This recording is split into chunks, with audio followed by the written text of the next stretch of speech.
Hello বন্ধুরা, কখনো কি ভেবেছো আমরা আসলে কোথা থেকে এসেছি? এই বিশাল মহাবিশ্বে আমাদের মতো ক্ষুদ্র একটি প্রাণীর অস্তিত্বের মানে কি? আজ আমরা খুঁজে দেখব সেই রহস্য, মহাবিশ্ব এবং আমাদের অস্তিত্বের কাহিনী। সম্পূর্ণ ভিডিওটি মনোযোগ সহকারে দেখতে থাকুন। প্রায় 13.8 বিলিয়ন বছর আগে এক অদৃশ্য বিন্দু থেকে শুরু হয়েছিল সব কিছু। সেই বিন্দুটি ছিল অসীম গরম ও ঘন। এক মুহূর্তে তা বিস্ফোরিত হয়ে ছড়িয়ে গেল চারদিকে, আর জন্ম নিল মহাবিশ্ব। সেই প্রথম বিস্ফোরণকেই বিজ্ঞানীরা বলেন বিগ ব্যাং। এরপর থেকে স্থান, সময়, পদার্থ সব কিছু তৈরি হলো ধীরে ধীরে। প্রথমে তৈরি হলো প্রোটন, নিউট্রন, ইলেকট্রন। তারপর কয়েক মিলিয়ন বছর পরে গঠিত হলো প্রথম নক্ষত্র আর গ্যালাক্সি। একটা গ্যালাক্সিতে থাকে লক্ষ কোটি নক্ষত্র, আর মহাবিশ্বে আছে লক্ষ কোটি গ্যালাক্সি। ভাবতো, আমরা যত নক্ষত্র দেখি রাতের আকাশে, তা পুরো মহাবিশ্বের তুলনায় এক ফোঁটা ধূলিকণার মতোই ছোট। আমাদের পৃথিবী যে সূর্যকে ঘিরে ঘোরে, সেই সূর্য আবার মিল্কি ওয়ে গ্যালাক্সির এক সাধারণ নক্ষত্র, এবং মিল্কি ওয়ে নিজেও মহাবিশ্বের কোটি কোটি গ্যালাক্সির মধ্যে একটি মাত্র।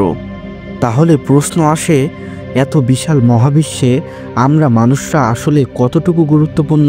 প্রায় 4.5 বিলিয়ন বছর আগে একটি তরুণ নক্ষত্রের চারপাশে জমে উঠল ধুলো আর গ্যাসের কণাগুলো। সেখান থেকেই তৈরি হলো আমাদের সৌরজগৎ। পৃথিবী তখন ছিল আগুনের গোলা, কিন্তু কোটি কোটি বছর ধরে ঠান্ডা হয়ে বৃষ্টি, বজ্রপাত, আগ্নেয়গিরির ক্রিয়ায় তৈরি হলো পানি, বাতাস, সমুদ্র। আর সেই সমুদ্রের গভীর অন্ধকারে জন্ম নিল প্রথম জীবন, একটি ক্ষুদ্র কোষ যা সময়ের সাথে রূপ নিল মানব সভ্যতার। আমাদের শরীরের কার্বন, অক্সিজেন, আয়রন সবই তৈরি হয়েছিল কোনো এক নক্ষত্রের ভিতরে। যখন সেই নক্ষত্র বিস্ফোরিত হয়ে সুপারনোভা হলো, তখন তার উপাদান ছড়িয়ে পড়ল মহাশূন্যে। সেই তারার ধুলা থেকেই তৈরি হলো নতুন নক্ষত্র, গ্রহ, আর অবশেষে আমরা।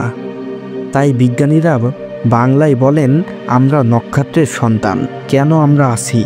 এই প্রশ্ন হাজার বছর ধরে মানুষকে ভাবিয়েছে। বিজ্ঞান বলে, এটা কেবল এক কাকতালীয় ফল। প্রকৃতির নিয়ম, সময় আর সম্ভাবনা মিলেই আমাদের সৃষ্টি করেছে। কিন্তু দর্শন আর ধর্ম বলে, আমরা কোনো কাকতাল নই, এবং এক মহা পরিকল্পনার অংশ। সম্ভবত মহাবিশ্ব নিজেকে বোঝার জন্যই আমাদের সৃষ্টি করেছে। আমাদের চোখ, আমাদের মস্তিষ্ক হলো মহাবিশ্বের সেই জানালা, যার মাধ্যমে সে নিজেকে দেখে, অনুভব করে। আজ মহাবিশ্ব ক্রমাগত প্রসারিত হচ্ছে।